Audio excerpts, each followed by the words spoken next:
Exercice numéro 3. Le bilan des forces exercées sur la sphère.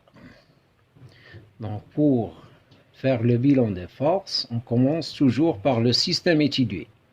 Donc le système étudié, c'est la sphère. Force de contact. Donc je réponds à la question, à quoi touche la sphère? Donc la sphère touche à la table. Ça veut dire qu'il y a une force de contact exercée par la table sur la sphère. Son symbole, par exemple, R, le vecteur R. Force à distance. Par quoi est attirée la sphère? Elle est attirée par la Terre. Ou bien, on appelle cette force le poids de la sphère, vecteur P. La deuxième question. Représentation de ces deux forces. Donc l'échelle qu'on va choisir, 1 cm pour 2 newtons. Donc 4 newtons sera représenté par une longueur de 2 cm.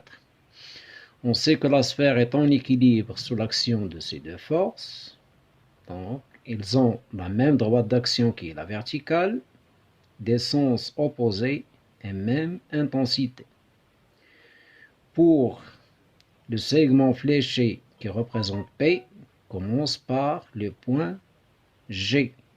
Donc je mesure à partir de G vers le bas 2 cm et je trace la flèche et j'écris le nom de la force P. Pour R, je commence par le point de contact A et je mesure 2 cm, cette fois-ci vers le haut et j'écris R.